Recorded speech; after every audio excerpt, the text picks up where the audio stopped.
Bonjour tout le monde. Mon invité cette semaine, Monsieur Toto Lavigne, mais je vais l'accueillir comme il se doit. Merci d'être là. Installez-vous. Restez pas de même dans le cadre de porte. Rentrez, essuyez vos souliers. Mettez votre bière dans le frigidaire, le pot sur la table, ouvrez votre Pepsi et bienvenue dans mon appartement, le Bruce Green Screen. Wow! T'es pareil. Pareil, pas même intonation, mais je fais comme, faut que je l'accueille comme il se doit, comme Toto accueille ses viewers. Là, juste pour vous préciser, c'est quoi l'écran que vous voyez habituellement à la position où est-ce que je suis assis. C'est Toto qui est là. Et puis, dans l'écran, c'est clips qui fait passer. Mais là, je le recevais en entrevue, donc j'ai inversé les rôles. On continue. Wow! Excellent. Ben là, je suis bien. Ah, tu es à l'aise, là? Là, je suis bien. Là, je suis bien installé. Good. Ben, premièrement, félicitations. Toto a arrêté de consommer de l'alcool. Là, on est le 6 septembre. Ça fait 3 semaines et quelques. C'est jour 44. Jour 44. Toutes mes félicitations. Je ne peux pas savoir que c'est pas facile, mais j'imagine que ça ne doit pas être facile tous les jours. Mais félicitations, monsieur. Je ne sais pas de quoi tu parles. Grosse bouteille de Miller Lite qui parle. Ça va très bien. Good. Ben, tant pis. Non, ça se passe bien pour vrai. On commençait bien smooth. Non, NIP, numéro d'assurance sociale, s'il te plaît. Non. OK. Pour être plus subtil, au moins me demander mon animal préféré, puis sur quelle rue j'ai habité quand j'étais petit. Au moins, fais ça subtil. Non, je vais direct. Là, j'ai besoin de soutirer tes informations financières. Tu vas être déçu, là. Ouais. T'es-tu un gars qui est né à Montréal, en région? Non, moi, je suis né à Laval, mais j'ai pas habité à Laval bien longtemps. Mes parents habitaient à Laval quand ils m'ont eu. Mais à partir de l'âge tendre de 3 ans, j'ai passé toute ma vie de jeune enfant et d'ado à Rigaud. Ah, OK. J'ai fait tout mon primaire, mon secondaire là-bas. Par la suite, t'as-tu étudié dans un domaine en particulier? Parce que je sais que présentement, tu es cuisinier. Oui. Mais t'as-tu étudié en hôtellerie, cuisine? Non, pas du tout. Moi, je suis cuisinier parce que j'ai étudié en cinéma. C'est pour ça que je suis devenu cuisinier. Non, pour vrai, c'était en attendant. Puis à un moment donné, tu fais ton CV puis tu réalises que ça fait 15 ans que tu es cuisinier. Fait que là, tu fais OK, c'est bon. Mais non, c'était pas le plan initial. Là, j'aime bien ça, par exemple. Mais non, c'était pas le plan initial. J'avais pas vraiment de plan initial. J'étais en cinéma au cégep, là, tu sais. Après ça, j'étais allé en cinéma à l'université. Puis finalement, ça m'a fait côtoyer des gens dans le milieu du cinéma, fait que ça m'a fait haïr le milieu du cinéma. Puis j'ai fini mon bac pour la forme. Puis après ça, c'est ça, j'étais pas mal. J'avais déjà le pied pogné dans l'engrenage de la restauration déjà. Fait que voilà. Puis là, c'est ça, de fil en aiguille, j'ai travaillé là-dedans, mais je te dirais que c'est pas. C'est ça. C'est un métier que j'ai appris vraiment sur le tas. OK. Je pense que je suis pas le seul non plus dans cette situation-là, tout comme Toto. Je pense qu'on est plusieurs sûrement dans le chat à avoir étudié dans un domaine et puis à pas travailler dedans, mais pas en tout. Et ouais, il y a plein de façons d'apprendre un métier. Il y a beaucoup de gens, même encore aujourd'hui, qui n'ont pas besoin des papiers ça de long, puis ils apprennent sur le tas, puis une étape à la fois, là. Fait que t'as appris comme ça, puis c'est parfait. Comme j'imagine que je sais pas si c'est au même endroit que tu travailles que quand tu as commencé au début. Non, vraiment pas. Là, je me suis promené. J'ai fait, je te dirais, les 8-10 premières années de ma carrière, entre guillemets. Je les ai faites dans la même chaîne, mais je me promenais d'une succursale à l'autre. Je sais pas si tu connais les frites à l'or. Ça me dit quoi, moi, mais c'est vague. C'est une chaîne montréalaise, belge, mais... Oh, ouais. Des friteries belges à Montréal. C'est une excellente première cuisine. C'est là que j'ai appris vraiment la gestion de stress. Puis c'est des cuisines assez simples, mais à gros volume. Là. Fait que ça permet d'apprendre comme des bonnes bases. Puis après ça, je me suis promené beaucoup. À un moment donné, j'ai travaillé pour une... je sais pas si tu connais un peu le concept, mais c'est une agence de placement de cuisiniers. Dans le fond, moi, je me levais le lundi matin puis je faisais mon horaire de la semaine avec les postes disponibles. Fait que ça me faisait travailler comme 2 jours ici, 2 jours là. Fait que ça me faisait comme, tu sais, j'avais des horaires bien remplis, mais je me promenais des cuisines différentes à chaque fois puis tout ça. Fait que ça, c'était bien le fun. Puis ça m'a permis de voir pas mal d'affaires. Après ça, je me suis promené un peu. Puis après ça, j'ai atterri un peu avant la pandémie. J'ai trouvé probablement un des meilleurs jobs en restauration que j'ai eu dans ma vie, que la pandémie m'a enlevé. Mais c'était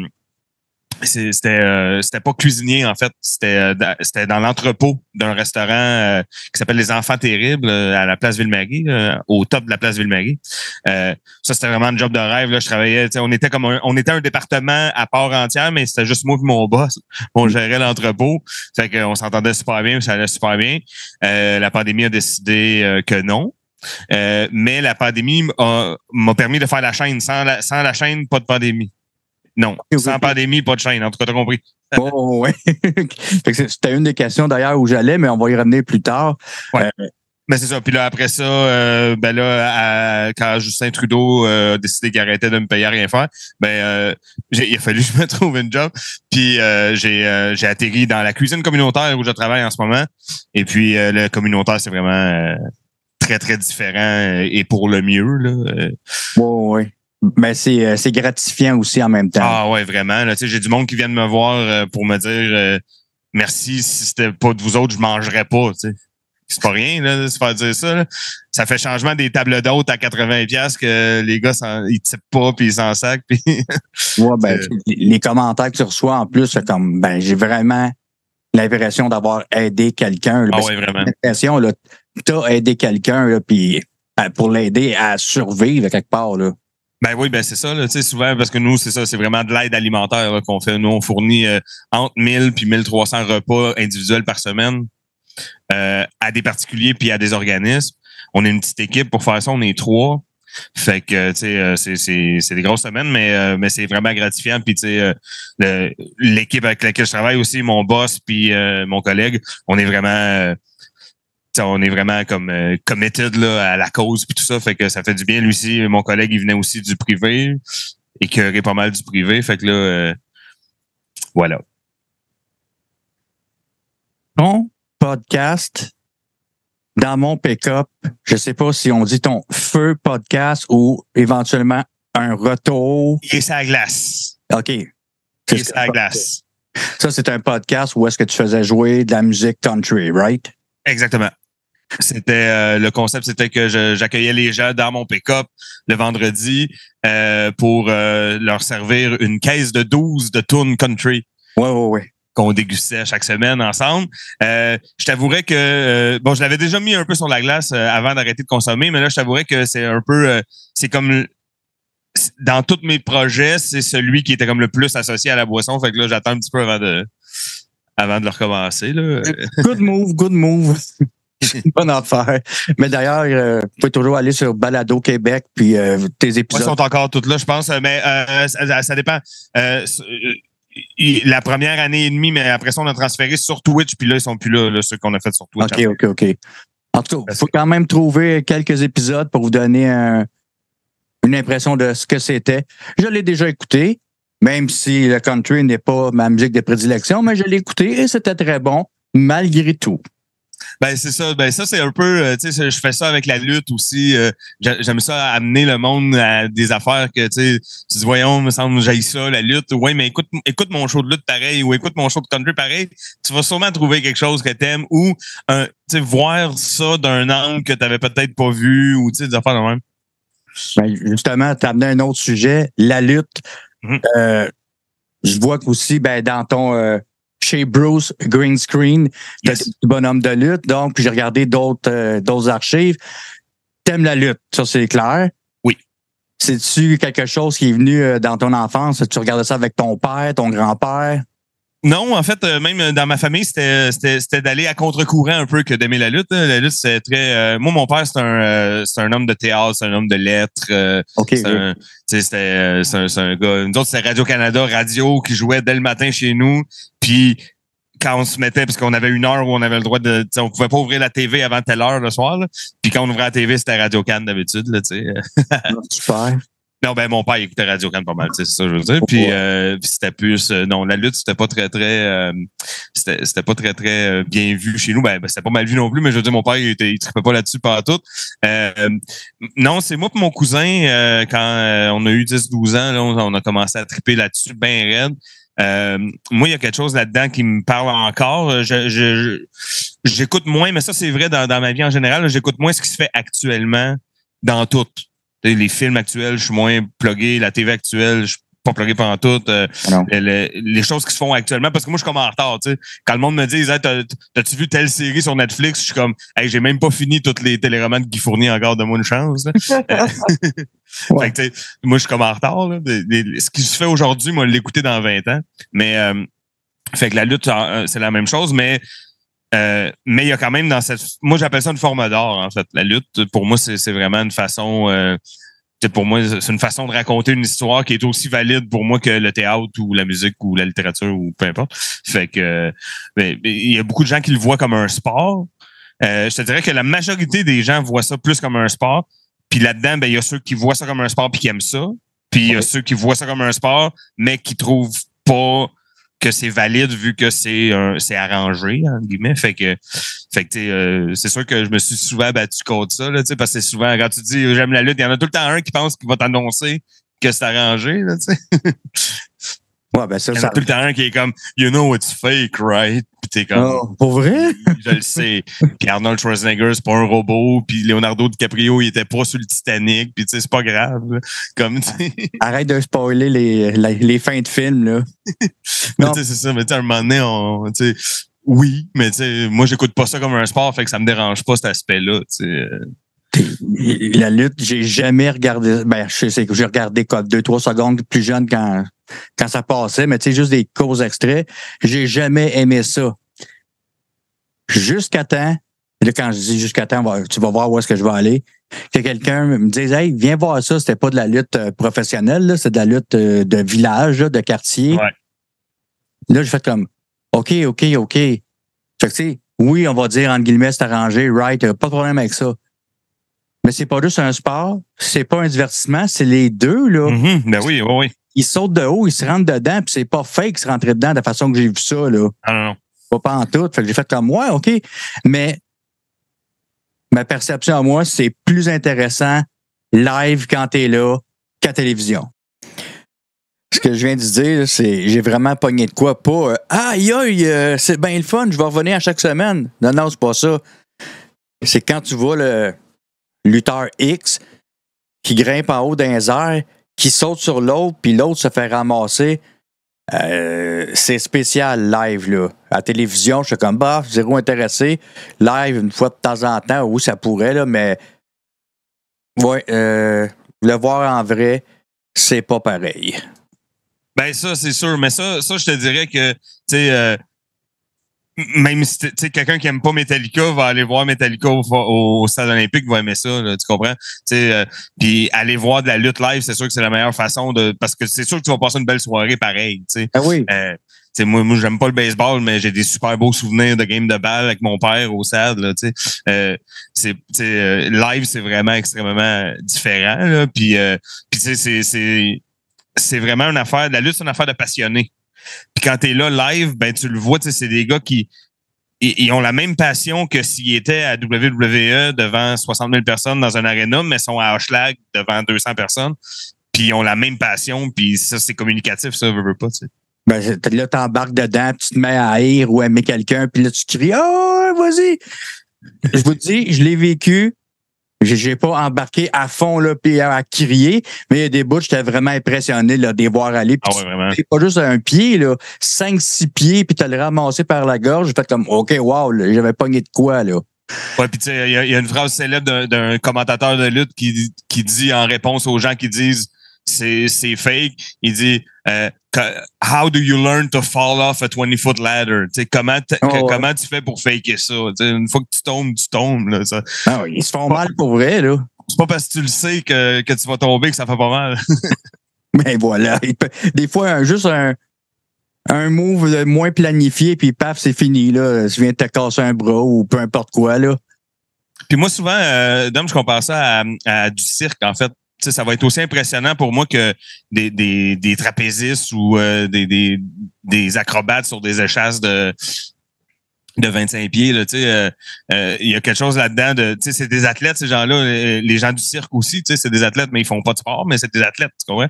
Fait que pour moi, c'est pareil. Là, je compare ça un peu à ça. Là, dis-moi si je me trompe. T'as-tu déjà fait du stand-up? Un peu. OK. C'est un de mes buts dans la vie. On va commencer dans un épisode précédent que j'avais regardé, mais là, j'étais comme, y en a-tu déjà fait? Il va-tu en faire? Je sais pas si tu vas aller vers un one-man show, là, mais. Ben là, on va commencer par se faire 5 minutes ficelé, puis parce que moi, j'ai de la misère avec l'écriture. Comme tu le vois, je suis à l'aise en impro ou en live, ça va, mais m'asseoir pour écrire quelque chose de comique, j'ai de la misère à faire ça. Fait que là, je suis en train là, de le faire. Je vais peut-être m'essayer au Gong Show, en fait. Ah oui, il y a le Gong Show, puis tu peux... C'est une belle porte, mais il y a aussi, je connais quand même beaucoup de monde dans le milieu, là, fait que, je connais beaucoup les gens qui ont des open mic, des soirées, tout ça, je pourrais, mais il faut que je le fasse. C'est comme J'avais commencé un peu avant la pandémie, puis là, la pandémie a décidé qu'on pouvait plus faire ça en présentiel, fait que là, c'était un peu plate.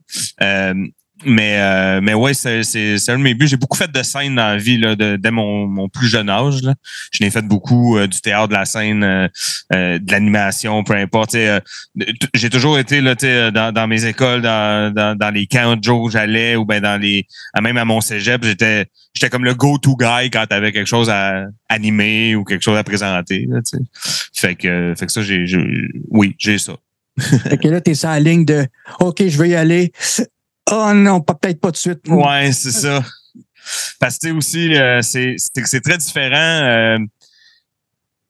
Même animer une soirée d'humour puis faire un numéro, c'est pas pareil. Même dans la même soirée d'humour, tu comprends? Fait que c'est comme le stretch de plus que. Puis, mais c'est ça fait partie des affaires. Là, bon, tu mentionnais tantôt que j'ai arrêté de consommer, mais ça vient, c'est pas juste que j'ai arrêté de consommer, ça vient avec toute une démarche.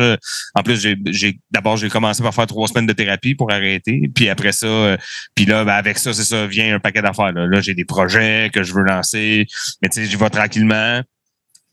J'ai mis en consommant, j'ai mis beaucoup de choses sur hold, c'est souvent ça qui arrive. Fait que là, je suis à l'étape de justement reprendre certaines affaires, reconnecter avec ça c'est une phrase de gars qui a fait un centre, là, tu vas voir, mais reconnecter avec celui que j'étais avant la console.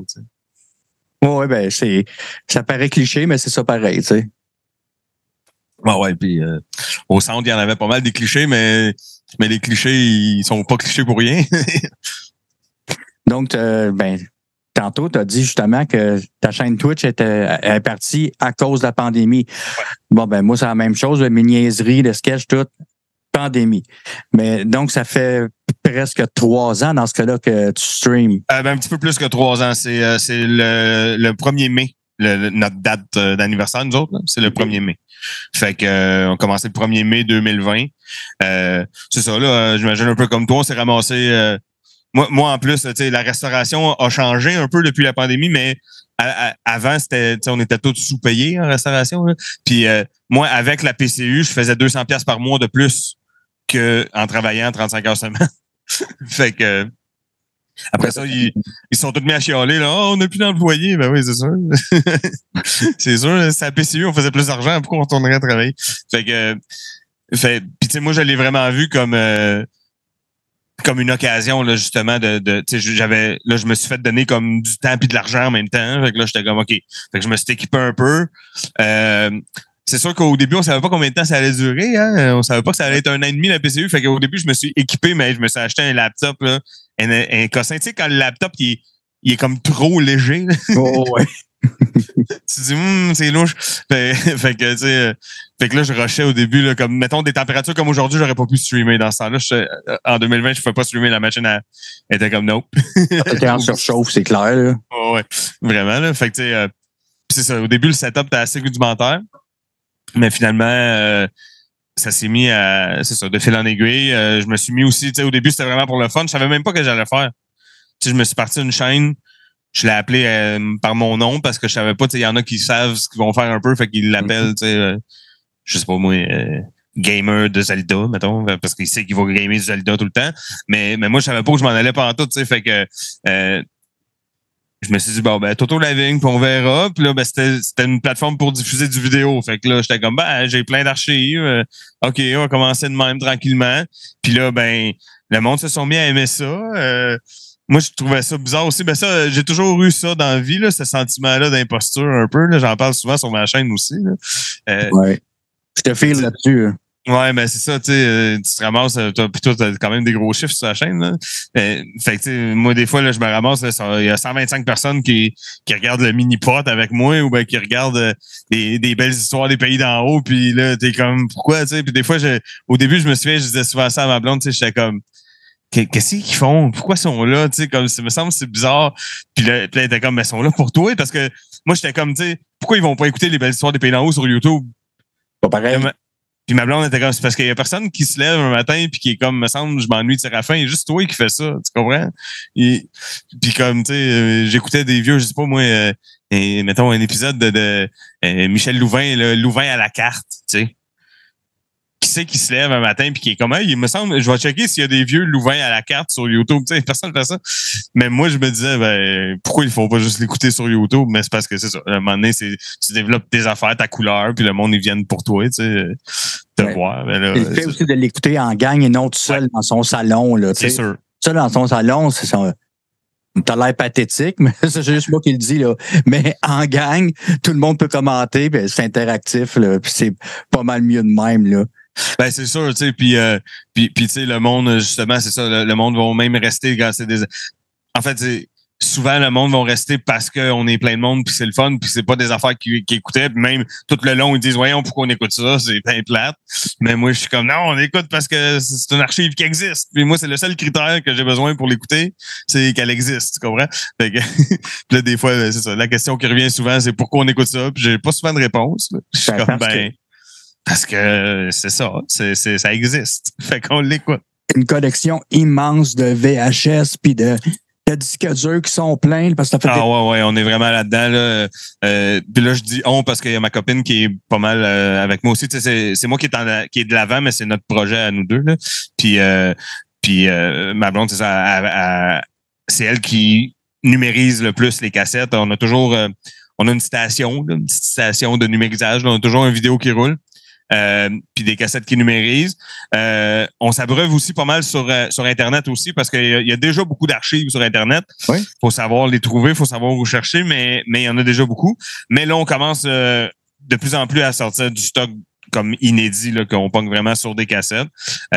On pogne des lots aussi, là, comme là, en fait, la semaine prochaine, on s'en va chercher... on va triguer là-bas avant de partir avec, mais on a un potentiel de 900 cassettes qu'on s'en va chercher peut-être. Wow, OK. Et ainsi que 300 vieux TV Hebdo. Mais les cassettes, c'est-tu tous des trucs québécois ou il y a de l'américain là-dedans? Ben là, c'est ça, sur 900, on sait pas, là. C'est ça qu'on s'en va checker. La dame chez qui on s'en va, elle nous dit que c'est beaucoup de la vieille télévision québécoise. Okay. Beaucoup du 90-2000. Moi, c'est sûr qu'à partir de 2007-2008, ça m'intéresse un peu moins. Puis surtout, je sais pas pourquoi, mais on dirait qu'à partir de 2004-2005, 80% des VHS enregistrés à partir de 2004-2005, c'est tout du Canal D. Je sais pas pourquoi. Le monde, il enregistrait beaucoup Canal D dans ce temps-là. Fait que à un moment donné, c'est ça devient plate. Mais ça nous a assuré qu'il y avait quand même beaucoup de quand même assez vieux stock. Fait que ça, on est bien, on va aller voir, là. Ça a l'air qu'ils sont identifiés, les cassettes, ce qui est rare. Effectivement, souvent, tu avais un collant sur le côté du VHS. Il y a ça, c'était barré. Il y a ça, c'était barré. Puis tu sais plus ce qu'il y a dessus, là. Ouais, puis il y a 3 affaires barrées, puis quand tu le mets, finalement, c'est les premiers pas d'un bébé ou la fête à quelqu'un. Fait que là, t'es quand c'est même pas ça. C'est aucune des 3 affaires barrées, finalement. Mais oui, c'est ça. C'est sûr qu'on est... mais nous autres, on se débarrasse de l'objet après. C'est vraiment le contenu là, qui nous intéresse parce que ça prend énormément de place, là, physiquement. Ben oui. On a un sous-sol, on a une salle de lavage dans le sous-sol, puis c'est comme Fort Boyard parmi les VHS quand on va faire des brassées de lavage. Là. On a des boîtes et des boîtes. Là. Vous en avez pour un court moment à numériser vos VHS. Ouais, c'est ça. On en a pour un sale bout. Mais c'est ça. Ça fait partie des affaires. Mais on est des tripeux de ça. On est des collectionneurs de ça. Là, c'est sûr que ça aussi, c'est une affaire de passion. Là. Faut... là, moi, c'est rendu que je développe une expertise aussi, je veux pas, là, à ma force d'en écouter puis à force de m'informer. Parce que, tu sais, tant qu'à mettre un téléroman que je connais pas, ben, je fais pas des recherches exhaustives, genre, je vais pas appeler les petits-enfants du réalisateur, là, pour, je veux dire, mais je fais une recherche de base quand même. Fait qu'à force de faire ça, ben, ça fait quand même 3 ans, mais 3 ans que je le fais comme plus professionnellement, mais ça fait 15 ans que je triple là-dessus. Fait que je suis rendu avec une assez grosse expertise, tu sais. Et je pense qu'en ce moment au Québec, il y a pas grand monde qui s'y connaisse autant en Star System des années 80, mettons, ou des années 90, là. Sur Twitch, en tout cas, mettons, on va dire ça de même. Peut-être qu'il y avait Jerry Rochon, mais il n'est plus des nôtres. Donc. Oui, c'est ça. Justement, tu parlais de Kidosh, ta blonde. Yep. Elle est une grande aide pour toi, pas possible, là. Ah, ben c'est vraiment notre projet, là. C'est vraiment, on est ensemble. Surtout, moi, avec les ordinateurs, je suis 0 puis une barre. OK. Fait que moi, quand ça chie, je fais comme mon amour, je lève les bras puis je crie, là. J'attends qu'elle arrive. Fait que non, c'est ça, un gros support technique, un gros support au niveau du contenu, des archives, tout ça. Elle va souvent co-animer avec moi aussi. C'est rendu un peu un personnage là sur la chaîne. Elle pop, elle vient parler. Après ça, elle est tout le temps avec nous dans le chat aussi. Puis pendant 3 semaines d'ailleurs. Ben oui, c'est ça. Pendant que j'étais en thérapie, elle m'a remplacé de main de maître d'ailleurs. Ça me faisait peur aussi là, un peu dans le sens que j'étais bien content qu'elle accepte de me remplacer parce que puis tu le sais, hein, c'est quand même quand on a un peu de succès, même quand la chaîne fonctionne, c'est toujours un peu fragile parce que si on n'est pas là, ça crée un vide que les gens vont, même s'ils t'aiment beaucoup, ils vont aller ailleurs. Ils vont aller ailleurs, puis là c'est le risque que ils reviennent plus. C'est le risque qu'ils vont ailleurs, puis ils se trouvent quelqu'un qui aime autant que toi, fait que là, ils vont rester là, puis fait que c'était un peu une de mes craintes, mais finalement le monde est revenu même plus nombreux qu'avant, fait que. Ben tant mieux. Mais certainement. Écoute, là je suis rendu à. Tu pourrais-tu expliquer aux gens parce que là tu sais oui on a parlé. Pas précisément, mais assez vaguement, ton contenu que toi, tu streams, là, tu pars de quelle année jusqu'à à peu près quelle année, puis c'est quoi le type de série?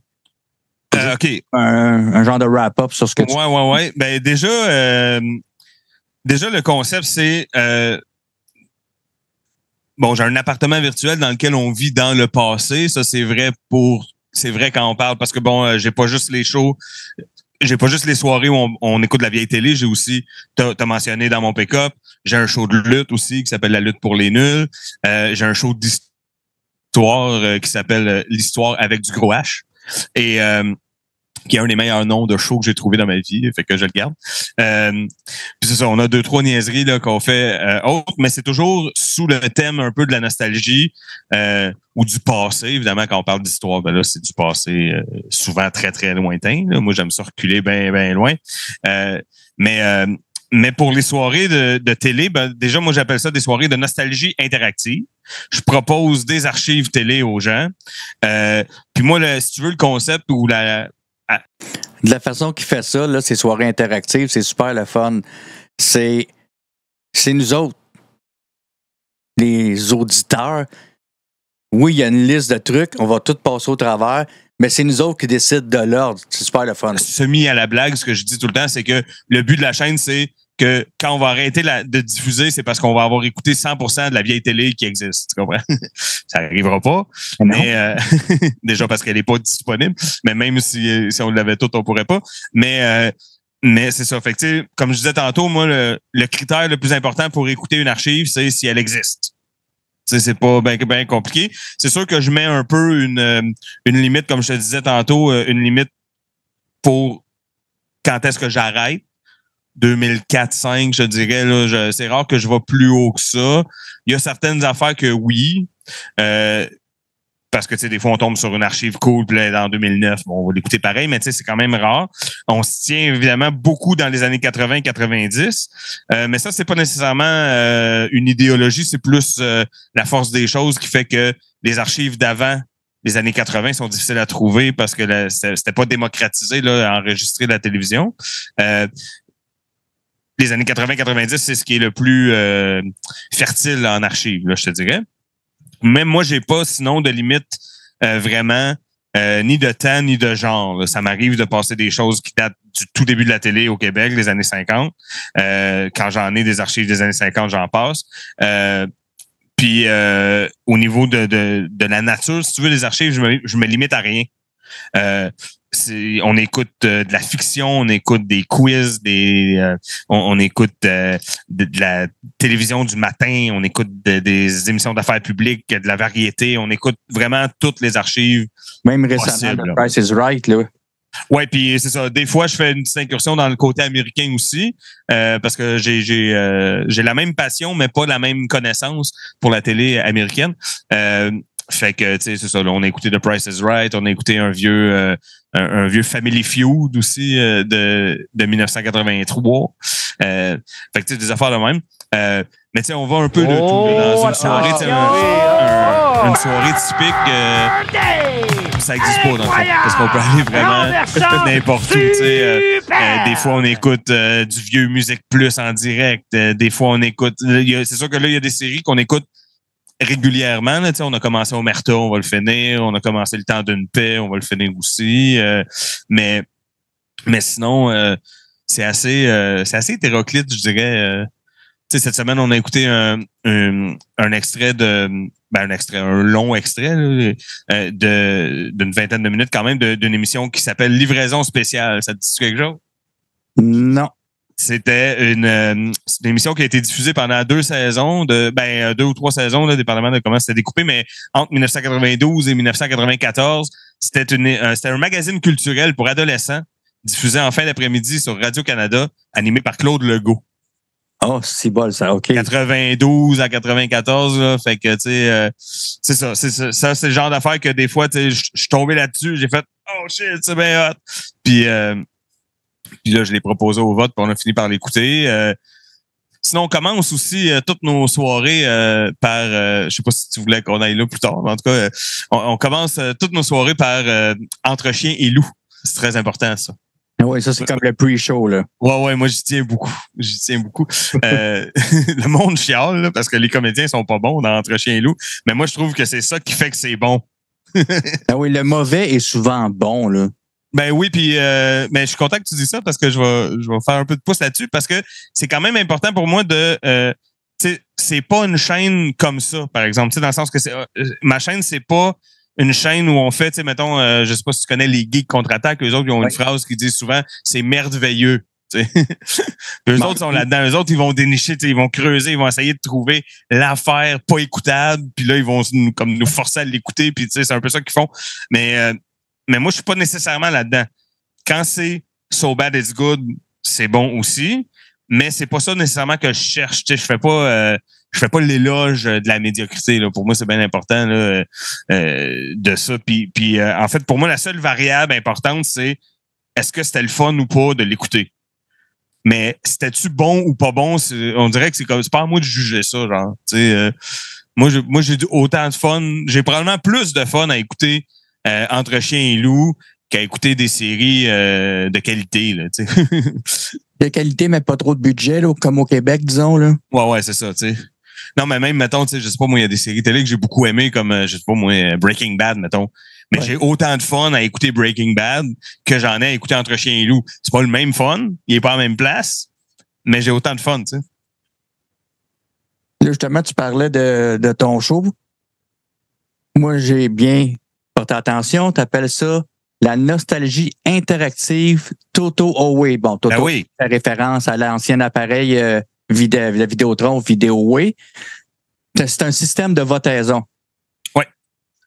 Donc, tu as X nombre de choix, 5, 6, 7, mettons.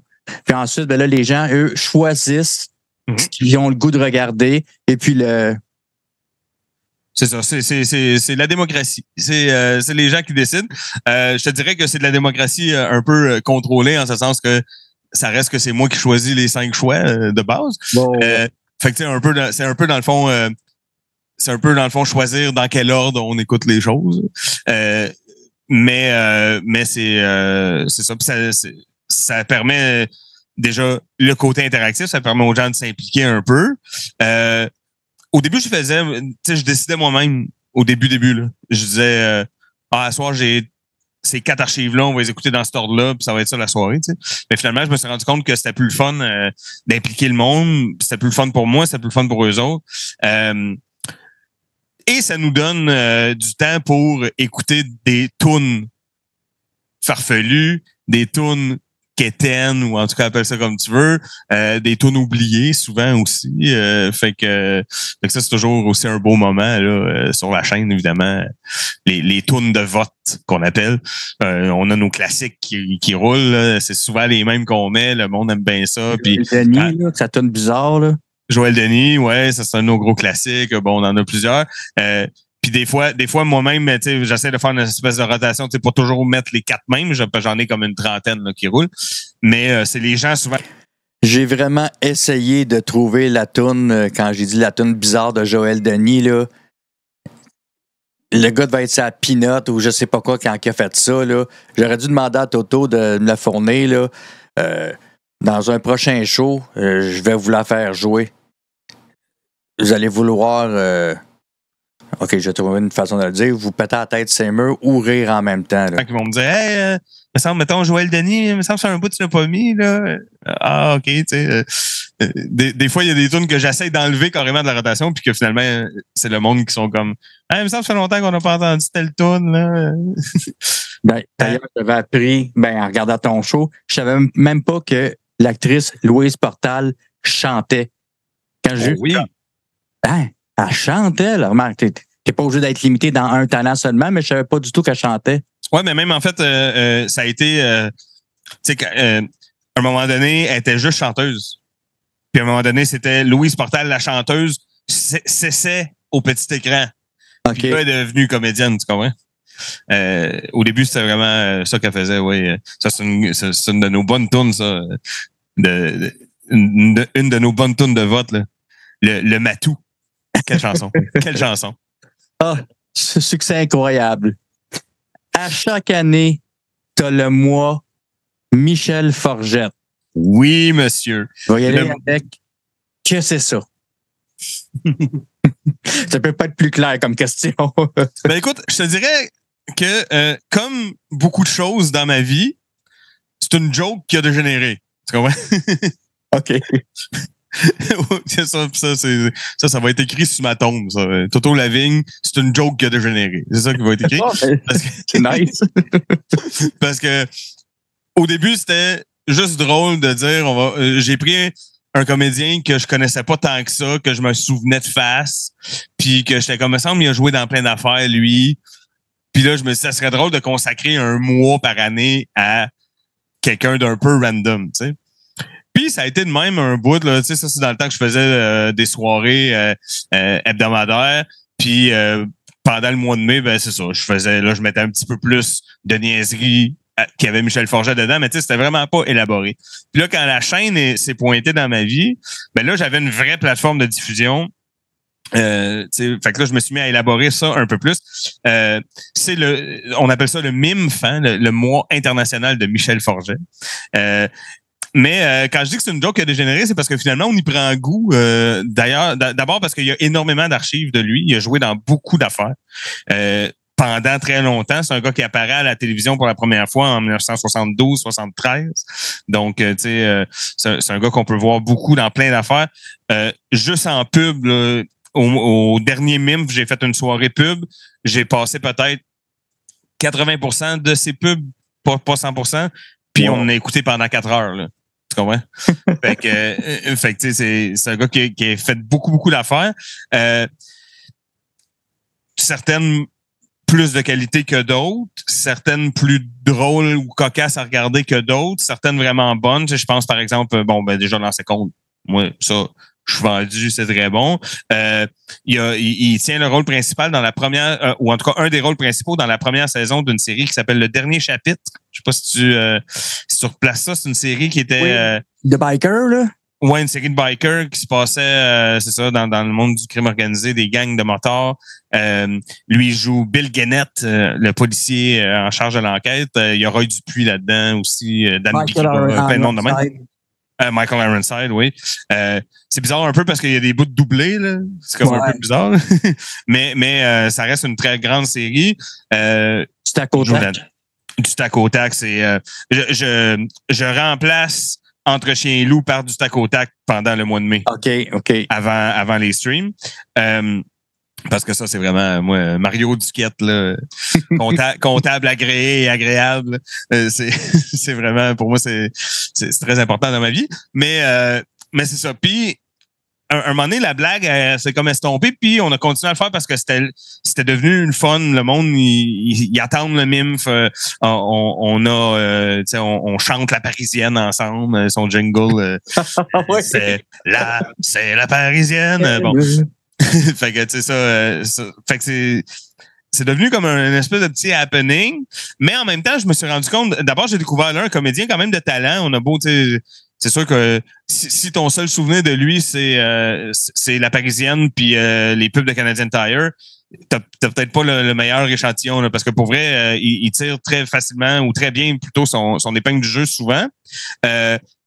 Et veut pas, ben ça fit avec l'esprit de la chaîne parce que à travers sa carrière à lui, ben c'est toute l'histoire de la télé là, qu'on peut revisiter. Tu sais, il a été important à plusieurs époques pour plusieurs raisons. Il a joué dans des bye-bye, il a animé des émissions de télé aussi qui sont pas de la fiction. Il a animé des quiz, il a fait, il a vraiment touché à tout. Fait que sauf la chanson. Ça, pour l'avoir déjà entendu chanter dans un épisode de Du Tac au Tac, c'est une bonne chose qu'il n'ait pas touché à la chanson. Mais, on me dit souvent ça aussi, mais je le fais pareil. Ah ouais, ben c'est ça. C'est sûr que mal chanter, ça empêche pas toujours le monde de pas chanter, mais en tout cas. Mais c'est ça. Fait que le MIMF, c'est toujours un moment important dans l'année. C'est sûr que c'est pas mur à mur MIMF non plus. T'sais, dans le sens que c'est pas des soirées. Si mettons que tu tapes vraiment ses nerfs, tu peux quand même continuer à venir sur la chaîne pendant le mois de mai. Là, on écoute aussi d'autres choses. Mais à chaque vote, on rajoute une archive de Michel Forget dans les votes et on écoute beaucoup plus souvent que dans les autres mois La Parisienne. Ben là, écoute, c'est un classique, veux pas, là. Ben c'est l'hymne du MIMF. C'est l'hymne officiel du MIMF. Perso, avant de découvrir ta chaîne, oui, ça arrivait que je regardais des vieilleries, plus des vieilles pubs québécoises sur YouTube là, de ouais. Comment qu'il Itachef, le gars? Affiché. Affiché, OK, excuse monsieur si je me suis trompé dans la prononciation. Mais là, tombe sur ta chaîne. Ah, OK, ouais. Mais c'est où que tu m'as pogné, là? C'est avec ton mini-pot de fin de stream. Directement de Gatineau, c'est le défi mini-pot. Avec en vedette les champions Lucie Bussière, Paul Boucher, fort d'une fiche de point 12 la semaine dernière. Cette émission est une présentation de mini-pot international ainsi que de Diète Pepsi. Diète Pepsi, le goût de plus en plus populaire. T'étais dedans, là. Oh que oui. Parce que moi, je t'avoue que j'ai découvert ça sur le tard, là. C'est un peu un front, là, dans le sens que j'étais pas un fan jadis. J'avais 9 ans, tu vas me dire, mais j'étais pas un fan jadis. Puis quand je te dis, j'ai chez nous, déjà la lutte, c'était un stretch, là. Le mini-pot, c'était méprisable, là. Chez nous, c'était pas bien vu. Mais ouais, écoute, depuis qu'on a commencé ça aussi, c'est une joke qui a dégénéré, hein. Parce que au début, je mettais un peu comme tout le monde, tu sais, je connaissais Carl Carmoni, puis je mettais des montages de Birthday de Carl Carmoni, parce que c'était ça qu'on avait, là, surtout.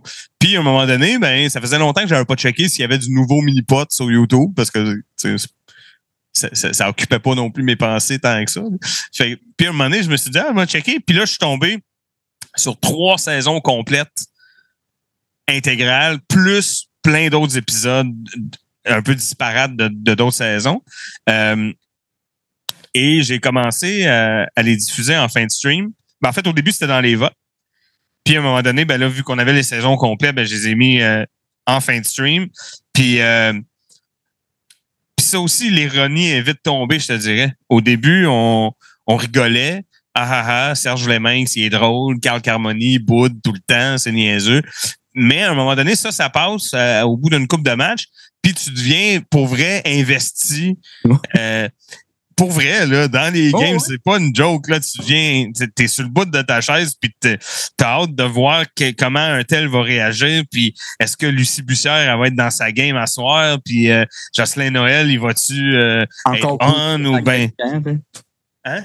Encore boudé et sacré son camp, là. Ouais, c'est ça, là, tu sais. Puis comme... Parce que c'est ça, puis là, on réalise que le mini-pot, c'est beaucoup mental, hein? C'est beaucoup dans la tête. Puis là, il y a des joueurs qui l'ont, ça, puis il y a des joueurs qui l'ont pas. Puis il y a des belles surprises. Il y a des joueurs qui arrivent de nowhere, personne ne les connaît. Puis là, ils se font une game à 6 birdies. Puis là, Serge Vleminck se peut plus. Puis, tu sais, c'est vraiment... Il y a tout un lore, il y a tout un... Il y a tout un monde derrière Carl Carmoni. Puis c'est pas pour rien y enlever, là. Ça reste un joueur très important. Puis surtout pour ce qu'il a fait, ça a l'air niaiseux de dire ça de même, là, mais pour ce qu'il a fait pour le sport, c'est vraiment un ambassadeur du sport, là. C'est quelqu'un qui garde comme vivant le lore autour du mini-pot, là. Mais c'est quoi que Toto y répond quand on dit le meilleur, c'est Carl Carmoni? Non. Il est très, très surfait, très overrated. C'est un excellent joueur, hein? Mais il est très overrated et il a surtout, et là je parle pas de l'homme, hein, je ne le connais pas, Carl Carmoni, je parle de la personnalité publique qu'on voit à la télé. D'ailleurs, M. Carl Carmoni, récemment, ça fait peut-être 1 mois et demi, 2 mois max, je lui avais demandé pour une entrevue, parce que bon, pour moi, ça me rappelle des souvenirs quand j'étais plus jeune, les mini-pots à RDS. Alléluia, c'était une drogue pour moi, mais qui n'était pas néfaste pour mon corps et ma santé. Et justement, parlant de santé, il m'avait dit oui, sauf il dit je ne sais pas dans combien de temps parce que je suis malade. Puis même cet été, il y a des tournois de mini-pot auxquels il participe en tant qu'ambassadeur. Le monde va là, il prend des photos avec lui, mais il ne va pas tout le temps parce qu'il fait le moyen. Donc, si sa santé se replace, éventuellement, peut-être aurais-je M. Carl Carmoni chez House of Brew. En tant que joueur, il a une attitude de merde. Puis moi, ça me gosse. Fait que c'est ça, c'est le genre de joueur. Mais moi, j'ai toujours été un peu comme ça, tu sais. Wayne Gretzky me tapait ses nerfs. Michael Jordan me tape ses nerfs. Tu sais, les joueurs de même, là, Sidney Crosby me tape ses nerfs. Tu sais, à un moment donné, c'est comme, ben oui, t'es bon, là, mais tu sais, reviens-en. Des fois, puis lui, en plus, il a une attitude, des fois, carrément anti-sportive. Fait que ça, moi, ça me gosse un peu. Fait que c'est le genre de joueur que des fois, je me réjouis d'un beau gay. Là. Je suis comme bon, il manque l'obstacle, puis là, il se ramasse dans la merde, puis là, je suis content. Là. Mais quand même, il nous offre aussi quand même souvent de très grandes performances. C'est un joueur très important. Là. C'est pas mon préféré. Le meilleur dans tes choix à toi, là? Moi, je te dirais et c'est dur à dire ça. Je te dirais mon joueur préféré, et ça, c'est pas la même chose que le meilleur joueur, mais mon joueur préféré, c'est Gilles Bussière. Mais sinon, là, écoute, je pourrais t'en nommer plein, mais je te dirais que les meilleurs joueurs, là, il y a Gilles Bussière, il y a Lucie Bussière. Quand Lucie est on, là, tout le monde est dans la merde. Ah oui, quand Lucie est dans sa game, tout le monde est dans la merde. L'autre fois, elle a fait un match à 8 birdies, dont genre 6 consécutifs. C'est une affaire de fou. Fait que, en tout cas, fait que c'est ça. Pour moi, c'est Lucie. Mais il y a plein d'autres bons joueurs. Mais pas Jocelyn Noël dans ta liste, je suis OK avec ça. Ah ouais, donc toi, c'est le joueur. Vous rendez-vous compte là, qu'on est en train de parler de mini-pot des années 90, puis on est emballés tous les deux. Je me demande si c'est juste parce qu'on a vraiment du fun ou on est pathétique.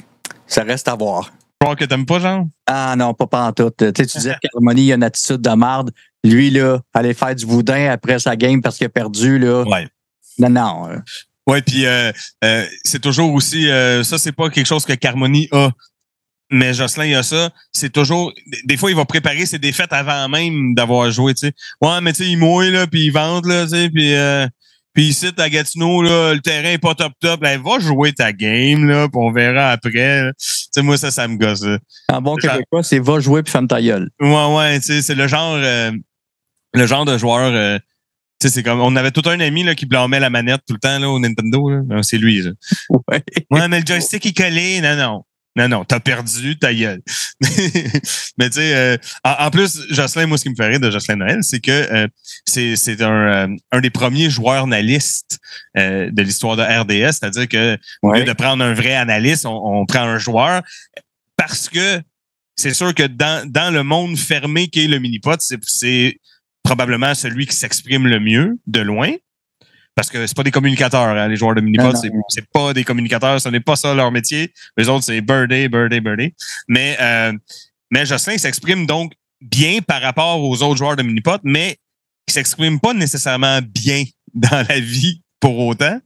Fait que des fois, il nous sort des affaires. Là, comme là, il y en a une expression sur laquelle on a stické là, ces temps-ci. C'est un moment donné, il voulait dire sur ce trou-là, on est en mesure de bénéficier de quelque chose, mais il a dit en faveur de bénéficier. Ça, moi, j'ai accroché. Moi, je veux faire un T-shirt avec ça. Là. Je suis en faveur de bénéficier. Ça veut rien dire, c'est malade. Je te rappelle, parce que ça se peut que tu as oublié, parce que qui suis-je pour dire aux gens, hey, t'as oublié, j'ai oublié la journée longue, je sais même pas ce que j'ai fait il y a 10 minutes, je sais même pas si j'étais avec toi. Y a-tu à l'automne un mini-pot au thon qui est possible de faire ensemble, parce qu'on avait déjà parlé? C'est vrai qu'on avait déjà dit ça, non? Je m'en souvenais plus. OK, ouais. Ben, tu m'avais dit, on s'en reparle à mon retour. Ouais. Ah ouais, ben c'est ça, c'était avant. Santé, hein. C'est passé beaucoup de choses depuis, dans ma vie depuis. Je lance ça comme ça, un mini-pot au thon, une journée que ça. Moi, je suis down, on fait ça ensemble. Ouais. Mais l'affaire, c'est qu'il m'en reste plus tant. On passe au travail de la liste au complet. Ben si tu veux qu'on sorte, on repart à la saison, la première saison qu'on a écoutée, 91. Parce que les 3 saisons que j'ai au complet, c'est 91, 12 et 13. Puis là, on est, là, je sais pas quand est-ce que ça va être diffusé, mais au moment où je te parle là, il nous reste seulement la finale de 93 à écouter. Fait que, puis les épisodes disparates. Mais oui, si tu veux qu'on reprenne une saison au complet, ça se fait certain. Je pense que plusieurs heures de Serge Vleminx, ça fait beaucoup de Serge Vleminx, par contre. Mais c'est ça le thrill, c'est de toffer la run au complet, là. Tu dis, hey, j'ai réussi, là, voilà ton certificat, là. Parce on peut s'écœurer vite de l'entendre dire mini-pot international. Je sais pas, moi, souvent, ça arrive que, mettons, je suis pas disponible pour regarder. Excusez, là, t'as peu. Hey, Ben D. London, tu stream mon stream à moi sur Facebook, mon petit tannant, fait que s'il y a un modo qui peut s'en occuper, Ben D. London, merci, bye bye.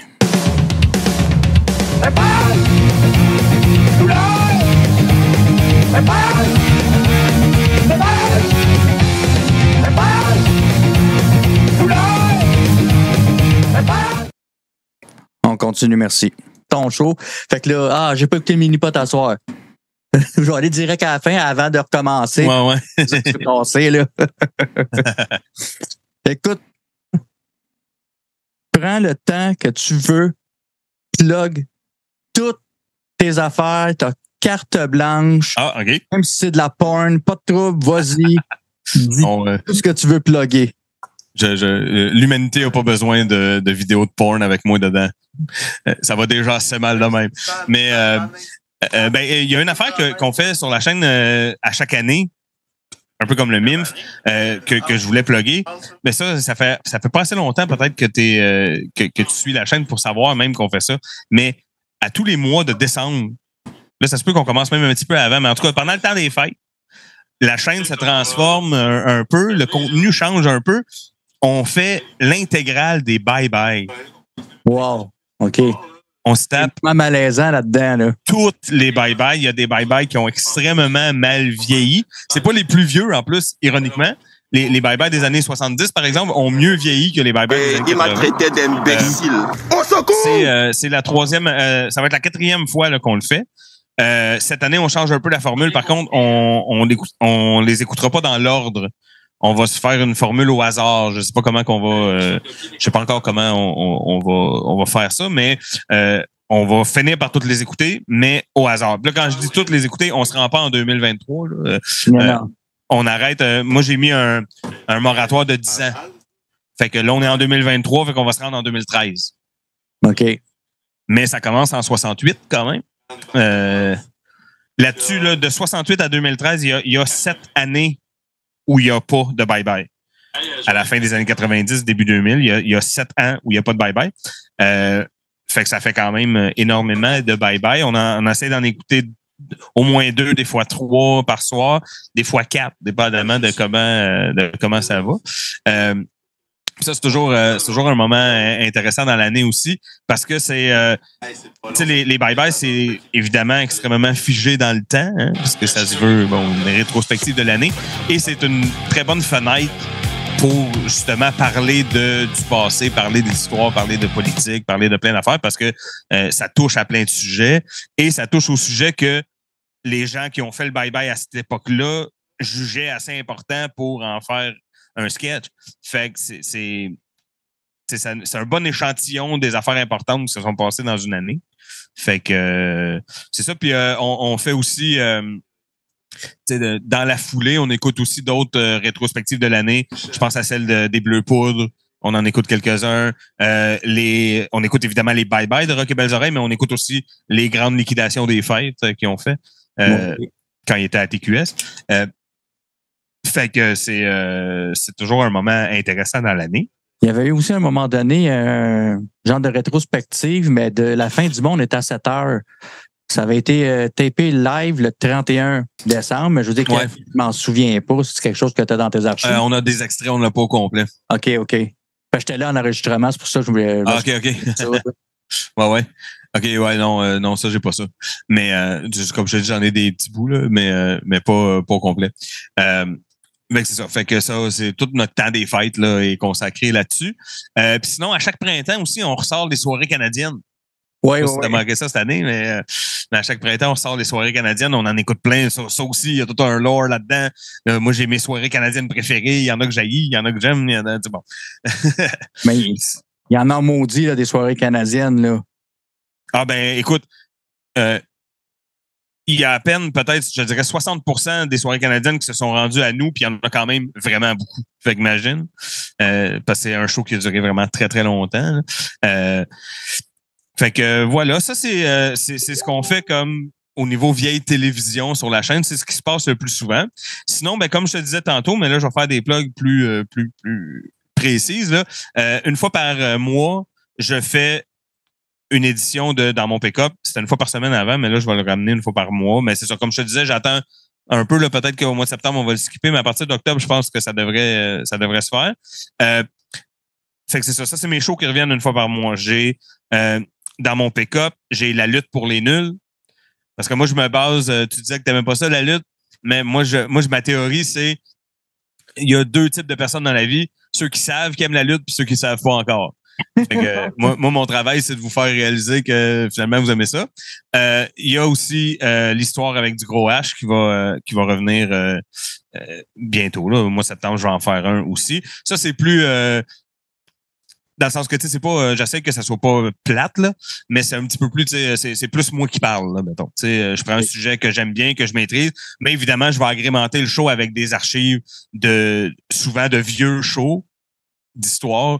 Tu sais, par exemple, j'ai trouvé une série pour adolescents, mais en France, qui s'appelle Quelle aventure. Puis là, il y a un personnage là-dedans qui a une manette magique, puis là, ça le fait pouvoir reculer dans le temps, puis là, il vit des moments importants de l'histoire. Fait que, tu sais, je mets des extraits de ça. Fait que ça fait un peu archive aussi, un peu vieille télé. J'ai un personnage aussi qui s'appelle Tony Bitre. Ça te dit quelque chose? Non, vas-y donc. Non, je le ferai pas sortir là. Il est caché là, Tommy. Okay. Mais bon, il y a des mauvaises langues qui disent que c'est moi avec une perruque puis une voix fatigante. Mais C'est vrai. Et mais c'est le Tony Bitt Show. Donc, une fois par mois, Tony prend le contrôle des ondes pendant 1 heure. Il nous sert un top 5 de vidéoclips complètement déjantés, trouvés dans les méandres de l'Internet et des VHS. Souvent, les tunes de vote ont passé par le Tony Bitt Show en premier. Ah, OK. Tony nous montre ses affaires, puis voilà. Puis sinon aussi, d'ici l'hiver, on va avoir le retour d'un concept très particulier que je fais avec un collègue qui s'appelle Joe Simon, que vous connaissez peut-être sur Twitch sous le nom de Johnny Publicité. Ah ouais, t'avais fait pas Hockey Nights in Canada. Ben, c'est ça, c'est ce concept-là qui va revenir. Ça s'appelle Héritage Night in Canada. C'est pareil comme la soirée du hockey, sauf qu'on a remplacé le hockey par le téléroman L'Héritage. Okay, oui. Mais tout le reste, c'est pareil. Il y a des pubs de char, des pubs de Pepsi, il y a des commentateurs, nous autres, il y a des arbitres. Tony Bitt, en fait, est né là, hein, parce que Tony Bitt, son surnom, c'est le lézard. Fait que là, quand tu le dis ensemble, ça fait Tony Lézard Bitt. Mm-hmm. Fait que, voilà. Et c'est une espèce de Danny Verven plus gelé encore, là, tu sais. Puis en tout cas, fait que lui, il vient faire des chroniques. On a des punitions, des buts, des équipes, des gagnants, des 3 étoiles du match, tout le kit, tout est pareil. C'est du téléroman sportif qu'on appelle. C'est une façon un peu farfelue d'habiller un téléroman au lieu de juste l'écouter. Là, on achève, par exemple, avec l'Héritage. Il nous reste une grosse soirée, un gros match à faire, la grande finale. Et après ça, on va continuer le concept avec un autre téléroman dont je tairai le nom. Oui. Mais évidemment, un autre téléroman donc qu'on a dans son intégralité, parce que sinon, c'est chiant. C'est ça. Fait qu'on va continuer ça. Les téléromans sportifs, c'est un concept qui va revenir aussi cet automne. Ça, c'est pour la chaîne. Sinon, là, c'est ça. Il y a des affaires que je veux mettre de l'avant, là, que faut que je me pose dans le cul pour le faire. Comme on parlait tantôt, faire de la scène. Je veux commencer ça. J'ai un projet aussi de web-série que je veux écrire. Qui, en tout cas, je t'épargne les détails, mais ça serait une façon de revisiter certains téléromans puis certains moments de la télé québécoise, mais à travers une web-série un peu pété. Et j'ai aussi un projet je sais pas si ça va devenir un roman, mais pour le moment, je le vois comme un roman, là, quelque chose qui se déroulerait dans les années 90 et qui impliquerait des gens impliqués dans le monde du mini-pot. En ce moment, le titre de travail s'appelle Fabreville au temps du mini-pot. Pourquoi tu me teases de même? T'es bien pas fin. J'ai commencé à faire la Bible, là, qu'on appelle un peu, là. Ouais. Sortir les personnages principaux puis tout ça. C'est sûr que, tu sais, je sais pas là que ça va donner tout ça, mais voilà. Et dans les prochains jours, j'ai un projet là, de partir un TikTok et un Instagram qui vont être un peu connexes à la chaîne. On va partager des extraits, du contenu. Comme je te dis, moi, j'ai une grosse collection de TV Hebdo, de télépresse, de journaux en général. Fait que bon, partager des images de ça, partager des bouts de ma collection aussi, parce que moi, j'ai une collection de plein d'affaires, tu sais, comme j'ai une collection de vieilles bouteilles de bière, j'ai une collection de bonhommes de lutte, j'ai une collection d'artefacts des expos aussi. Fait que, tu sais, bon... tu le sais pas encore, mais présentement, c'est ça que vous voyez là, autour de moi. Là. Ah, OK, ouais, voilà. Fait que c'est ça qui s'en vient dans le futur, je te dirais. Écoute, Toto, un énorme merci. Là, ce que je demande aux gens, suivez sa page. Si vous pouvez, prenez un sub, vous pouvez donner des bits, mais juste un follow en partant, ça fait plaisir. Allez voir ce qu'il fait, si vous ne le connaissez pas, parce que oui, je le raise souvent le lundi. C'est ça qui arrive après. C'est toujours extrêmement apprécié, d'ailleurs. Merci beaucoup. Puis ceux qui ne le connaissent pas encore, allez-y, sinon vous allez être bannis de la chaîne. Wow, là. Moi, je suis pas d'accord avec cette politique-là. Puis, tant qu'à plugger, par exemple, on va aussi donner c'est quand? Parce que faut dire au monde c'est quand. T'as mentionné le lundi, mais je vous dirais que l'horaire habituel, c'est lundi, mardi, jeudi, vendredi. Ça, c'est les soirées, 4 soirs par semaine où c'est pas mal sûr qu'on est là. Des fois, il y a des soirées bonus. Des fois, le samedi, quand ça me tente. Bon. Mais ces 4-là sont pas mal immuables, je dirais.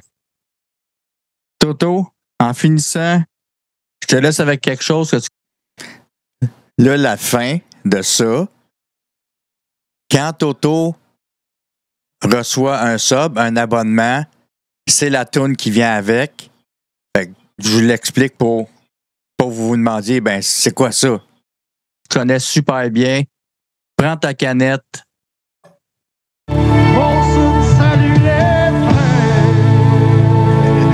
Yes. Merci beaucoup, Dom. Merci Toto, à la prochaine.